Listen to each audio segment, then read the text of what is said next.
Okay, so I think we can start. First, good afternoon, ladies and gentlemen. My name is Petyo Dimitrov, and I'm an associate software architect at Soft. I've been with the company for over 6 years now, and during that time had the opportunity to work on various projects with different problems that they had to address.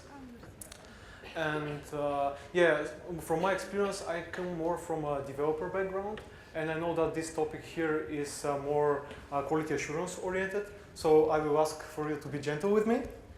And yeah, so the topic that I'd like to share with you is improving web application automation testing with Groovy, Spock, and Geb. What we will talk about. First, I will present to you some experience that I had with projects in the past from a developer's perspective, but problems nonetheless.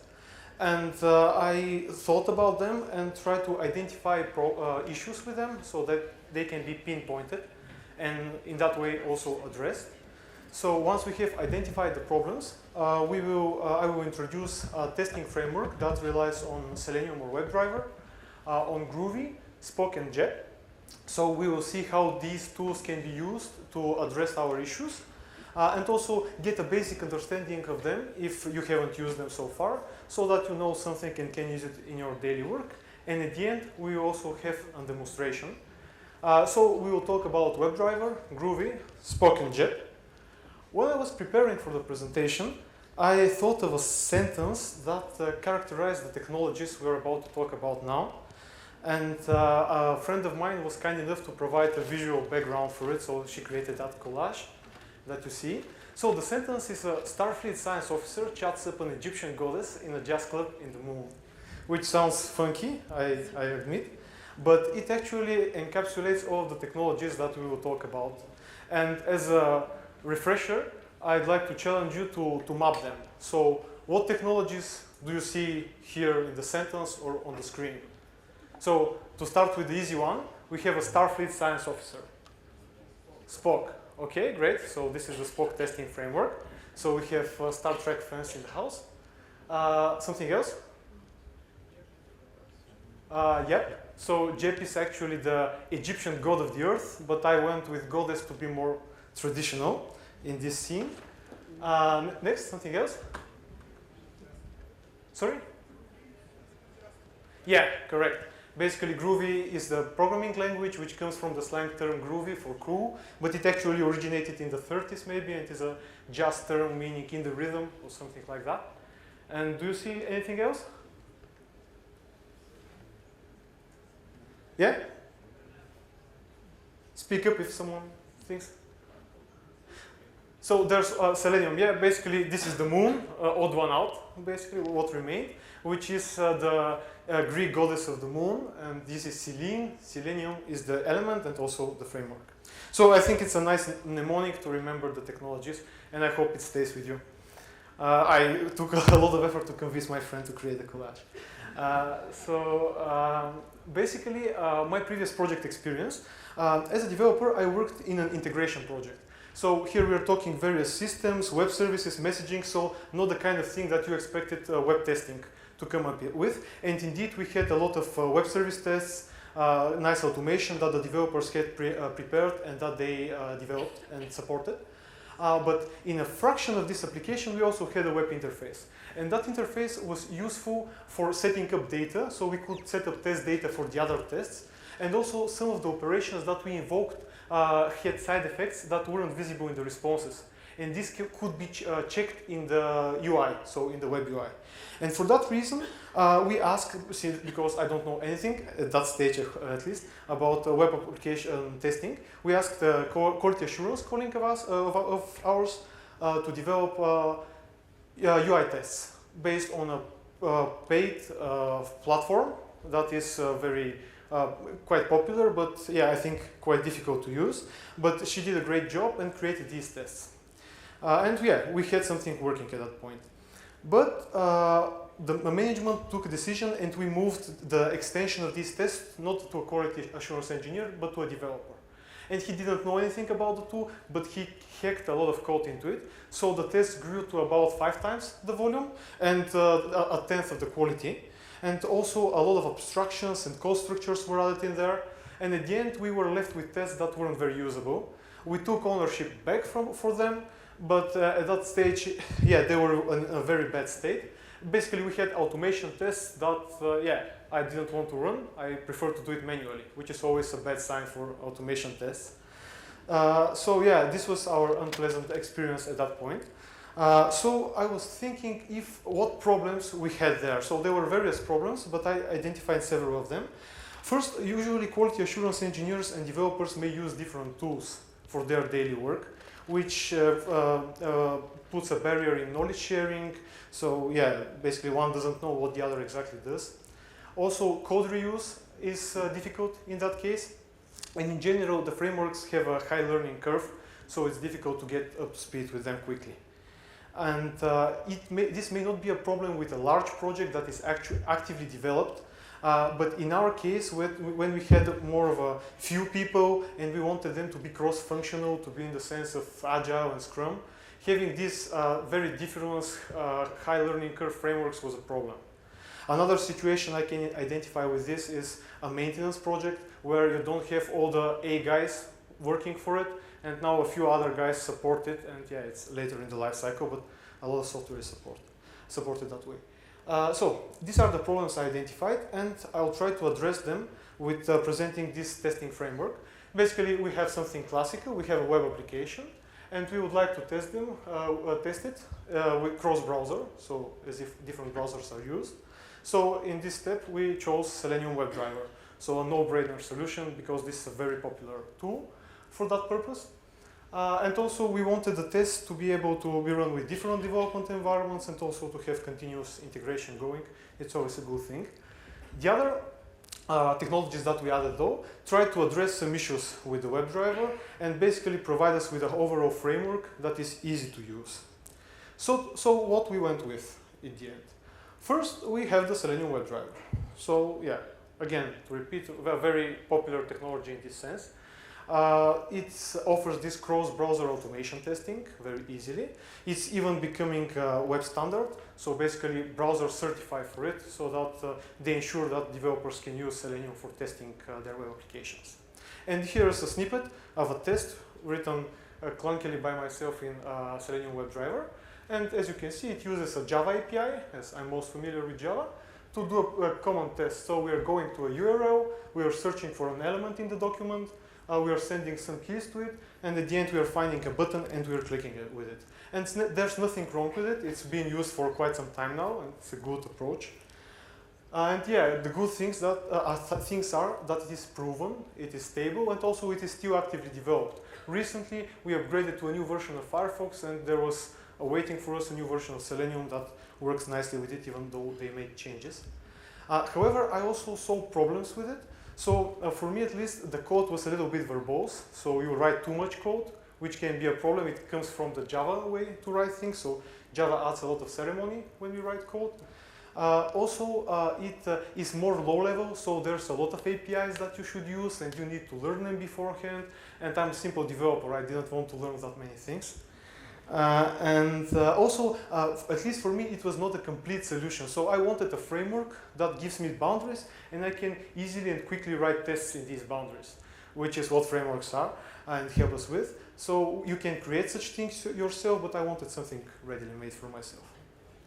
So we try to address these issues with the next technologies that we see. First, I said that the Java code and the Selenium testing code was very verbose, so you write a lot of things. So we went to Groovy instead. Groovy is a dynamic object-oriented language that is quite popular, I think. And it has a nice feature to be closely related with Java, because a lot of the developers and quality assurance engineers in our company know Java. So it was natural for us to go with something that works nice with Java, because there's almost a zero learning curve. Basically, when you write valid Java code, Groovy understands it and you can run it. And this allows you to generally pick up this Groovy goodness. Basically, you're looking at other colleagues' code, you see how they do things more efficiently, you take it over, or during a peer review, And that way, gradually, you pick up this way of writing tests and look back at what you did 3 months ago and despair. And so it works with, it's nice for testing Java or, of course, Groovy applications. It has some nice functional programming features, which we will show later. And also, it has the capacity to define domain-specific languages. And this doesn't sound like that much of a thing, but I hope you'll see that later Spock and Geb built on top of it to provide a more easy-to-use solution. So, first, I promised that Groovy will be concise. So, what do we have here? What is this? Is this a Groovy code or a Java code? Actually, both. So, whatever you had said, it would have been correct. So, I'm setting up the scene. It's a valid Java, but also a valid Groovy. What we have is one class that has a single field and a threaten method. So, basically, this class represents a king, and kings often need to threaten their subjects. So you can issue a threat to a particular target, a very verbose, detailed threat. And in the upper corner, we also see the code that uses this class. So let's see if with Groovy we can make it shorter, basically. So we can remove semicolons. They're optional, so they're away. We can remove parentheses in some cases, not always, but in some cases it is useful, especially for DSLs. We can remove the public modifier and also return statements themselves, so the code becomes shorter even more. We have optional typing, so we can omit types or use def keyword for that. We can replace system out println with a single println statement, a small update, but an improvement nonetheless. Then, a larger improvement, we can use properties. So instead of defining the private field and the accessors, we can define this property, and Groovy knows this is actually a private field, and it needs to define getters and setters for it that we can directly use. We can improve the constructor, so instead of using a setter to set the name of the king, if the developer hadn't provided a nice constructor for that, we can use this map-like syntax to define the fields. And also we can use Groovy strings to get rid of those nasty string concatenations and directly have this template expansion.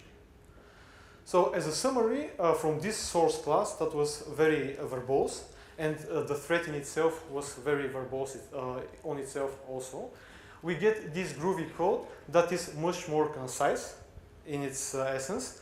And to reflect that, also the threat, I don't know if you noticed, has been updated to be more concise. And for some history buffs in the house, you may recognize that this is actually a famous anecdote from history. So you have the Persian king with his long and verbose threat, and you have the laconic answer of the Spartan, which is much shorter but not less powerful. And I think it's a nice metaphor about the two. And I hope you've seen 300, otherwise this may be a little bit lost. Who has seen 300? Non-technical question? Groovy also offers the ability to use closures. So we will not go, it's a functional programming feature. We will not go into details there, too much details there, but basically there are code snippets that can be defined in one place and used elsewhere. They're like method pointers, and also they have context with them associated. So you can do neat stuff like define this multiply closure, define its parameters and do something and later call it. Or you can use implicit parameter names, you can specify types. And overall, it's a nice feature that is used throughout the framework. Here's an example how it can be used. So in classical Java, you first need to define this collection, which is in itself a little bit verbose. Then you're going through each element. You're checking the length, so you're filtering by the length of the element, and we are printing out the result. And this can be made more concise by using the collection definition of a list, then filtering. And you can see here that the filter method, its brackets are actually omitted, and we provide a closure for the actual filter expression. The size should be less than 4. And then for the filtered values, for each of them, we apply another operation, meaning we print the result. The collection API is also nice, especially when you're setting up data or verifying results. We can define easily lists, maps, and we get these methods like iterate each element, filter element, or do transformation on each of the elements, which is a nice way to handle collections in Groovy. And I mentioned earlier the DSLs. Basically, DSLs, Groovy is a powerful language and you can do almost anything with it. but usually we'd like to define a subset, so a specific syntax that is domain specific. In our case, the domain user will be a quality assurance engineer or a developer that's creating the test. So we want to limit the capabilities, but make it easier to write tests. So for instance, this expression here, it's a domain-specific language, something for a pharmacy, let's say, and it is also a valid Groovy code, but yeah, it's tweaked a little bit. So how this is possible, some constructs in Groovy are optional in some situation. Also, you get a chance to play with the abstract syntax tree that is generated during the Groovy compilation, so you can perform transformations there. And also you have a reflection-like API, the expand method class, that allows you to define additional functions for a type, or to define behavior when, for instance, you're asking for a property of a class and it doesn't have it. You can define a behavior in that situation. Geb in particular heavily uses that. There are a lot of other things nice with Groovy, so you can have powerful truths. So instead of specifically saying, I want this to not be null, I want it to not be an empty array, or etc., you can directly assert it, and Groovy will handle the different situations. And also asserts in Groovy itself are what are called power asserts. And this leads logically to the next framework, which is Spock. So how many of you have used Spock? Not much, so yeah, nice. This means that the lecture will be interesting for you. And how many have heard of it? Yeah, okay. So a pointy-eared alien, basically. Yeah, it's a unit testing framework that comes from Groovy, and it can be used for testing Groovy code and Java code. It has a highly expressive DSL, so you have a domain-specific language that is Groovy-based, and you can write your tests in it. It has behavioral-driven and data-driven features, and it is inspired by other unit testing frameworks like JUnit or mocking frameworks like JMock. So how does a Spock test look like? This is the answer.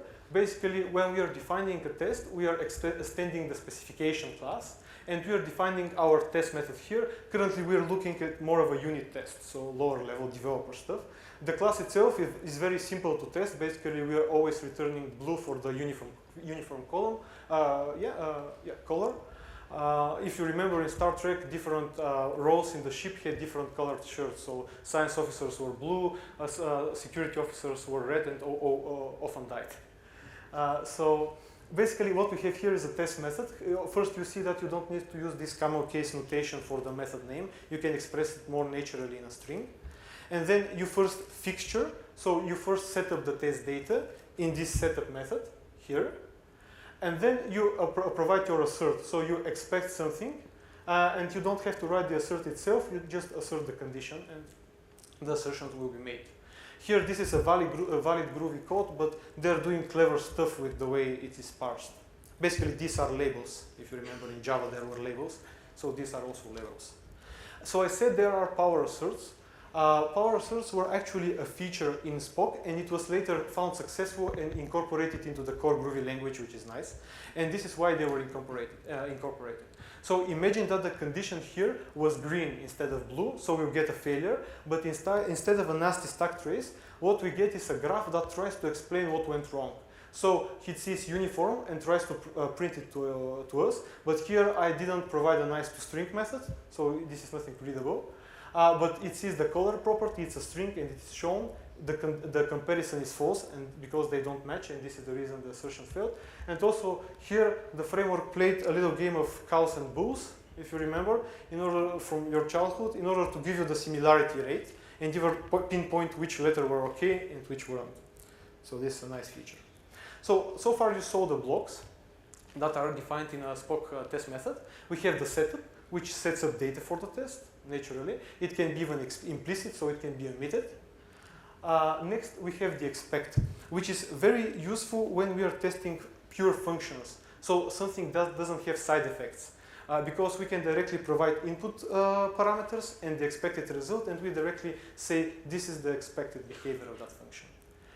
In other cases, we want to have more flexibility, so we need to be able to define the stimuli or the when clause separately for the expected result, the then clause. So we are first, saying when something happens, and then we are expecting a result, and also we can check some interactions with our mock objects. You will see in a second. We have a cleanup capability that is a reflection, a mirror of the setup. Basically, we clean up test data so that we can rerun the test. And there's another part, the where clause, which is where the data-driven aspect comes. Because sometimes we would like to run the same test method, but with different data. And in Spock, you can directly specify this where clause and feed the method the different data, and it will be executed multiple times with the different data combinations. So this is how it looks. So here we again have a setup method, but it is implicit, and we are creating this object, crew member. And then we are, in the stimuli, we are assigning a role to the crew member. What we are testing is that actually the uniform color of the crew member will change accordingly. So in the results part, we check exactly that the color has changed. But so far, we are using only variables. The actual values are in this where clause, and we are saying when the officer is silenced, the uniform should be blue, and so on as combinations. And even better, we have the ability to define variables in the method names themselves.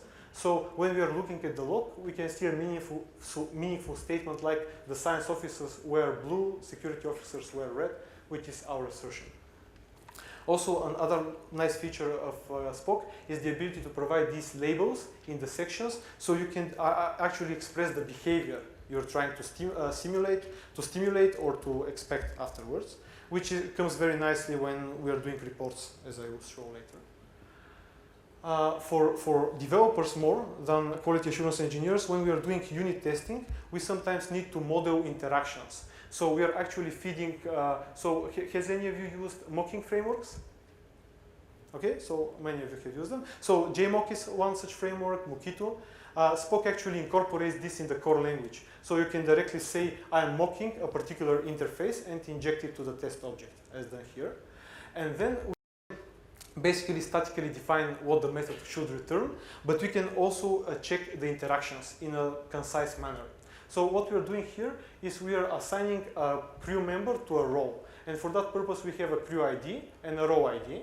And what would happen behind the scenes in a standard enterprise application is you fetch the crew member by ID, you fetch the row by ID, and you associate the two. So this is what we are doing in the stimuli. We are assigning this method.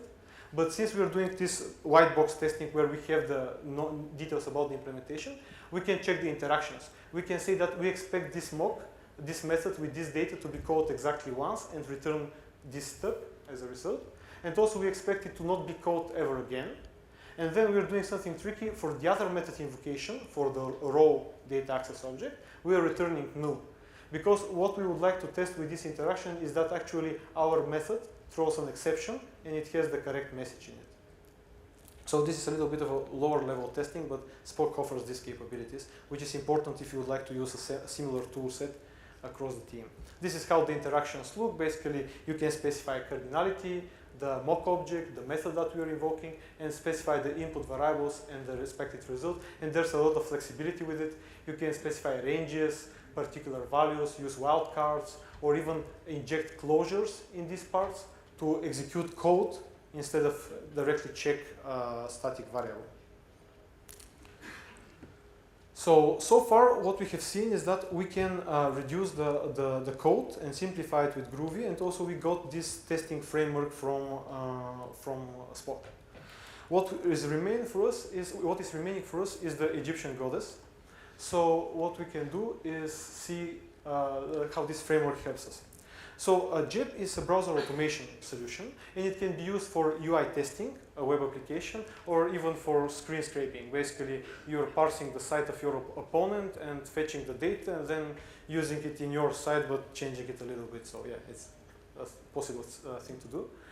So what does Geb do? First, it is a wrapper, on top of the WebDriver. So actually, it stands on top of WebDriver. It eases the use of it. But underneath, we have Selenium WebDriver, so you can go to the innards and use directly the WebDriver API, which in some cases is necessary. Then it is actually a Groovy framework, so it's written in Groovy itself. It adds a predefined way to use pages, which is very important when modeling a web application, as we will see later. And also, it tries to minimize the learning curve by using jQuery-like selectors for retrieving information from the page. So what I mean by this is it is not actually using jQuery, but the syntax itself is very similar.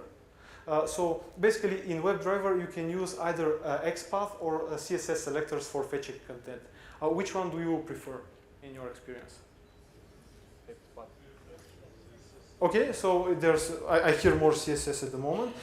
So basically they're almost interchangeable. CSS I've heard is quicker in some browsers, and also some argue that it is closer to the development, so the way that the application is developed, while XPath is more if you're familiar with XML technologies. Well, what Geb did is that it selected CSS for the API, for navigating the content, and it defined the syntax very closely to jQuery. How many of you have used jQuery? Okay, so basically it's a popular framework, and that way they're lowering the learning curve because a jQuery developer can see this and expect what it's doing. Basically, we are selecting an element by the element name and class, or by identifier. However, some criticize the CSS selectors that they're not feature-rich enough.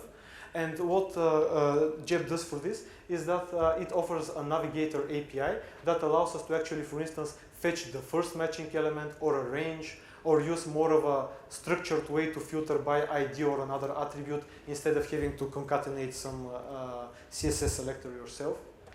It also offers functions. So for instance, you can find a header that contains a particular string or starts with a string, which is more difficult to do with standard CSS selectors, especially not CSS3. Also, sometimes we need to navigate the document object model. So we have this DOM-like API for getting the previous element, the next element, the parent, the child. So this is something that Geb wraps on top of the CSS selectors to offer a better functionality. So here's an example. We are talking a lot about Geb. So here's an example of a Geb script. So here we are creating a browser object. We are going to a particular page. We are asserting something about the title of the page, finding an element, and quitting. And I can understand if so far you're not that impressed, because it's not that shorter than Selenium code that I showed earlier, and it's not that much better either. It doesn't add this structure that I was so much talking about. Well, the thing is that Geb heavily relies on page object or the page abstraction. Basically, when we are modeling a web application, we want to define a page that corresponds to that screen. And in that page, that way when the page changes, we only need to change the page model of it and not all our scripts. And also, yeah, we prevent generally duplication, which is a bad thing. And there's another benefit. Can someone of you tell me that is more into the jQuery syntax, what this code here does?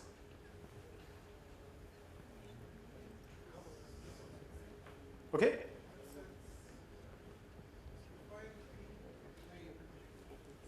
Okay.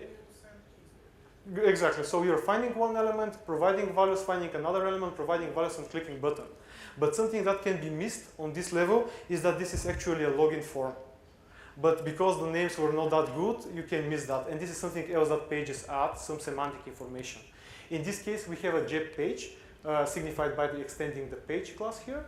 And we, in the content, we define there's a username field, and this is the platform specific jQuery selector for it, if you wish. A password field and a submit button. And it is more easy to use this page later on than directly these selectors.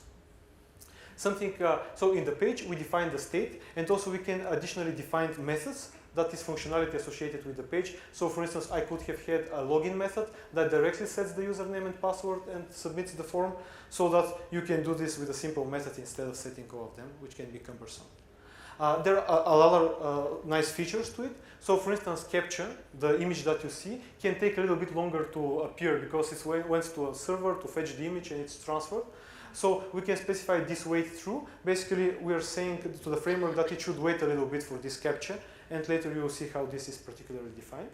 And finally, the message itself. So I'm sure all of you have seen some Ajax application where you provide credentials, and without refreshing the page, if they're incorrect, you see a message. So this message field may not appear in normal pages and appear only in case of errors, so we can explicitly mark it as false. And you may notice that the fields themselves, they're closures. So this is actually a closure here that can be resolved against the DOM tree of the page once we access the field. But there are two nicer parts to this page. First is the URL. Basically, the page itself knows the address where it is accessible, so the relative URL, here system login.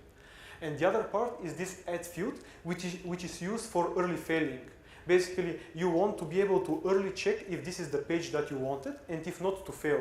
Because otherwise, some of these may resolve to true, otherwise, some of these may succeed to be found on the page, others may not, and it can be harder to debug when the test fails. So with this add clause, you define a closure that specifically checks when you are at that page to be sure that you're there, and if it fails, you see a nice message. For instance, I expected to be at this page, but I ended up somewhere else. So pages are very popular and are widely used when doing web testing. Groovy Geb goes one step beyond. It allows you to define modules. So subparts of a page, for instance, in the project I'm currently working on, there's a tabbed pane, very popular thing in web. So a pane that you can change the tabs of. And this is accessible in different pages. And you don't want to define this in each page. So you can define something like a mini page or a module that directly contains information about this control, and also again methods can be present here. And when we are defining the page itself, we are saying at that root element we actually have a module or a list of modules that can be accessed. And I'm using, for instance, here we have a search result page that shows multiple results of a search, and there we have a collection of search results, and each search result has a title, description, and so on. So modules are like mini pages. And yeah, when we are creating Geb tests themselves on top of these pages, we are actually writing Spock code in it. So here we are again extending a specification, but this is a Geb-specific implementation, this Geb reporting spec. We are defining our test method, and here we again have a stimuli.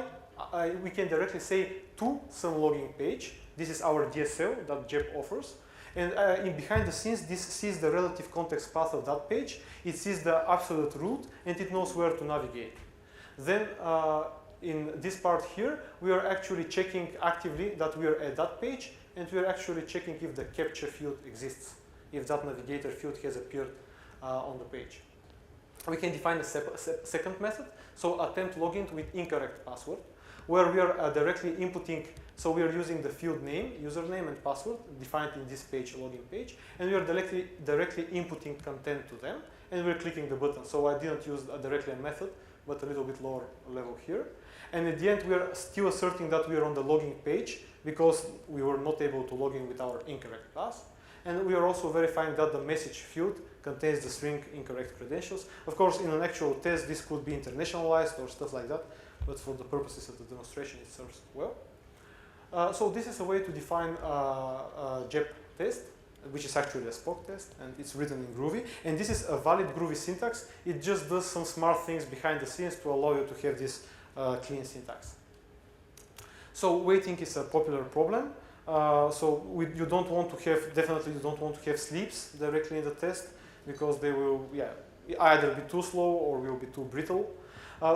Geb actually builds on top of the Selenium WebDriver wait classes. So basically, you can wait for a specific interval of time, and you do mini waits. So you wait, for instance, a second, you retry until a timeout is reached. So this is the same as in Selenium, but it is simplified. So you directly specify this wait for, and in a closure, you specify what should be resolved as true for the wait to be considered successful. And you can, for instance, do something like wait for an element that is diff with a class error. When this element appears, you take the test and assert the content. Or you can do something similar. So basically, this syntax looks very similar.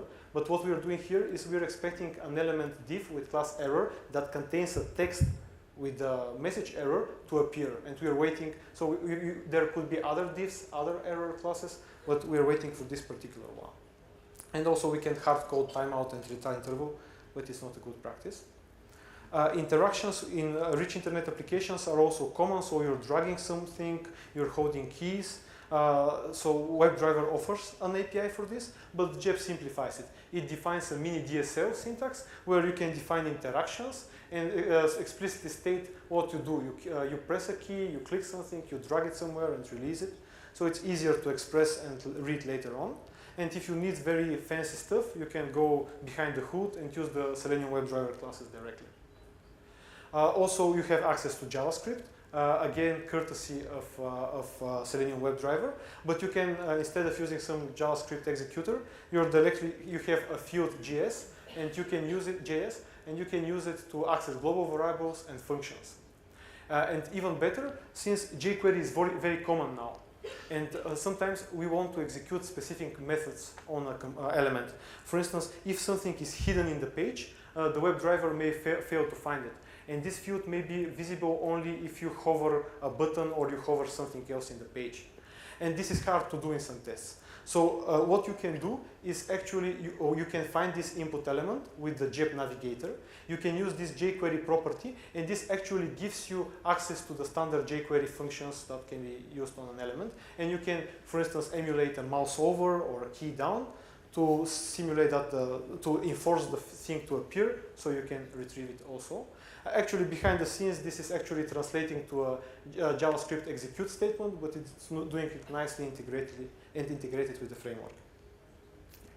And the configuration, we don't want to hard code stuff, as I pointed earlier. So we can directly specify the driver in a configuration file, either that is called gebconfig. That is either shorthand or the full driver name. We can define the waiting. So when we are doing waiting, either with an attribute or with an wait for clause, we can define the timeout, the retry interval, or you can define these semantic waits where a slow wait will be a particular other time. So instead of using the value, we're using this semantic name slow. And also we can specify the location of the report directory. There are many more configurations. We can force Geb to not clear cache between tests. We can change when reports are taken, on success, on failure, or always. So there are a lot of configuration options available. But yeah, Geb is not a silver bullet. It has issues with it. Basically, the development environment support is not that good. Currently, I'm using IntelliJ IDEA for the demonstration, and maybe it has the best support. So some development environments struggle with dynamic languages, but yeah, IntelliJ IDEA handles Groovy and Spock nicely. However, Geb is actually a dynamic DSL, so the development environment can do little to deduce what Geb is doing behind the scenes. So you don't get that nice, you don't always get this nice code completion when you're typing, or you can get some warnings in the code, even though it's a correct code. So this is not nice. So if you're very fond of CSS3 selectors, the bad news is that it behaves exactly as WebDriver. So if it's supported in one browser, it will work, while in another browser it will fail. But yeah, Geb tries to alleviate that by offering the Navigator API. And also there are more tricky situations. Basically, you should avoid using certain keywords that are meaningful for Geb when you're defining the content of a page. So you shouldn't have a field that is called page or config or driver. Otherwise, you will get a very unpredictable behavior, and you will struggle for a while. But yeah, this gets used to quite quickly. So yeah, now I can show you a demonstration, so something practical, hopefully successful. So what we have here is we have my test method, test project. It's actually a Maven project, nothing fancy. I wanted to keep it slim. So we have the configuration. So this configuration that I mentioned earlier, and here I'm also changing a few more fields. Some more settings. So the base URL. Oh yeah, thank you. Just a second. A little bit more. Sorry. Okay, the touchpad is not that great. In our case, I'm testing actually Google. Not that it's mine application, but yeah, why not test Google? And yeah, these are the configurations. So the base URL is the Google URL. We also have our pages. So for instance, we have the search page, and here you have the URL. It is actually blank because this is the base URL of Google. And we are verifying by checking the title. So if the title of the page is Google in the head part, we are at the right page. And we are defining some content. So content like a search field, main search button, secondary search button, because Google has this feature when you start typing, it actually moves to another page dynamically. So you need to take that into account. Then we have the search result page, which is again a page, its URL is again blank, it doesn't have something specific in it. And for verifying that we are at the correct page, we are doing a waiting until we see some specific title again. So here I'm waiting because depending on the internet it can take a while. And here we actually have in the result page only a collection of modules, a collection of search results that I have found with this CSS Selector Navigator API. In each module in itself you get the things that are specific for a Google response search results. So a title, an address, a site, a short description of what was actually discovered, and some similar stuff. And the test itself is here. So we are defining our test. Basically, we are interpreting. Whoops, thank you. I'm getting good at this. Is that okay or larger? Oh, a little bit more. Okay, okay. So this is our Spock and Geb code. Basically, we have the fixture. So here I have this description. I'm at the search page, and we navigate to the search page. Then we have the stimuli when I do a search, which is actually enclosed in a method below. And then we are checking the results. So we are checking that we are at the expected search page, and we are defining a few additional actions to make the presentation more appealing. You will see what it does in a second. And here we are also feeding different data. So this test is executed multiple times with different terms, and the terms are defined here, so you can get an idea what it is doing. So yeah, now I can go ahead and start it and see what happens. I'm starting a standard Maven install, and yeah, Geb should create a driver. We are going to Google. We are starting our search, and we are actually verifying that your answers from the earlier quiz at the start are correct. So this is the Spock we mentioned. So this is the unit testing framework from the start. We also have the Geb, the god of the earth. That is also our web automation framework. Afterwards, we will get a confirmation for Groovy. And yeah, I use additional terms to ensure that the correct page is shown, because Groovy is a very popular term, as you may imagine. And at the end, we are going to Selene, the goddess of the moon. Yeah, I'm doing some zooming up, so hopefully you see it better that way. So yeah, at the end, we see that actually 4 tests were executed, and yeah, no failures, thankfully. And yeah, so the build itself was a success. And something else interesting that I can show. So what is generated as part of this? First, since I enabled the specific Geb reporting, in our target directory we get Geb reports, which are actually screenshots of the page when the test completed, either successfully or a failure, in my case both situations.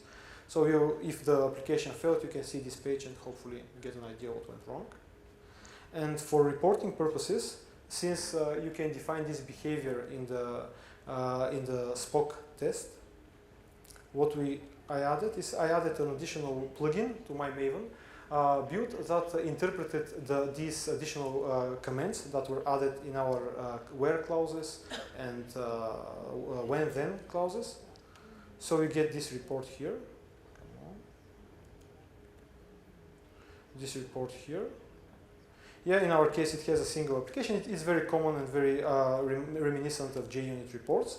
But here we get a description of the behavior. So where interpret Spock, that first test that is executing, we see that I'm going to the search page. I search a term. I received the expected article, and the term in this situation was Spock. This is actually retrieved from the Spock specification that is defined. So yeah. As a summary, initially we had several problems. So we had different tools that were used by developers and quality assurance engineers.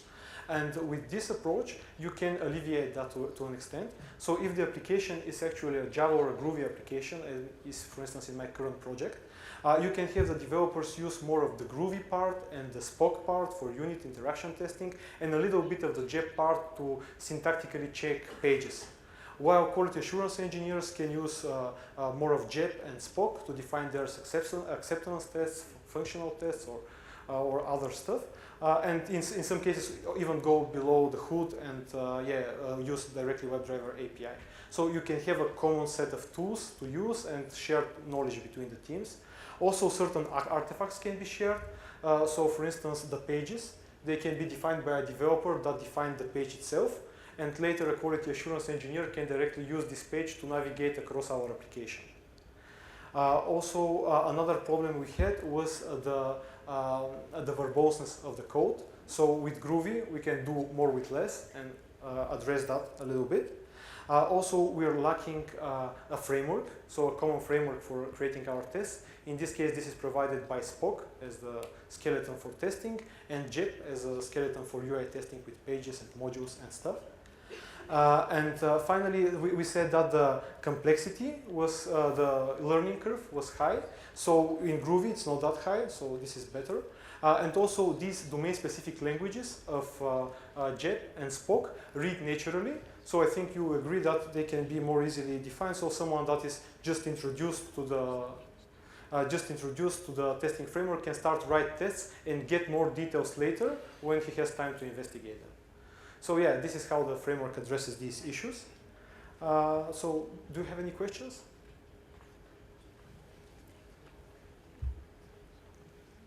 Yep. I'm not much into Java, but who is developing this Geb and Spock stuff, and what are the licenses for them? Yeah, actually, they're free to use. I'm not sure about Spock, but Geb is, I'm bad with names, but is developed by a particular developer that originated the project and has a few collaborators. So it's on GitHub, so you can see the code and look through it. It's available for using in your commercial project even. The licenses is very lenient. But I'm bad with names, so I cannot tell you the name of the creator, but you can search it in Google.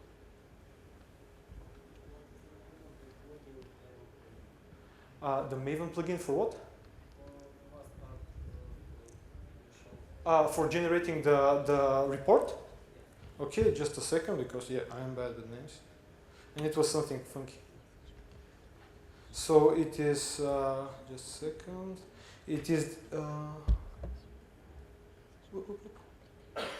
it is this one here, Spock reports, this is natural, and it is by this guy, A.T. Hades. And yeah, there are other tools also available, but this one worked nicely, and I just added it and were able to show it. Other questions? Yep, there. It's good that you show us something new, different from Gutenberg. But what is your biggest requirement using Geb and Spock? Is it just reducing the code which is written by developers, or less? Well, it is, yeah, reducing the code, also having a common set of tools to write your tests, and yeah, this is basically the main requirement that I had. So these are basically the problems that we identified. This can be achieved with other tools also, not just with that one. But yeah, we went that way and we are satisfied with the results. Yeah? Yeah? Are there any specific advantages of using this configuration and not some of the other tools which are available? Well, the advantages are what you saw. I haven't used that many of the alternatives. Basically, I researched and yeah, we selected this set and we saw it working. So I cannot draw very useful parallels, but yeah, I can look into it and provide more details later if you contact me. Okay. So I hope the lecture was interesting for you, and also you found something useful that you can use in your everyday work. And thank you for your patience.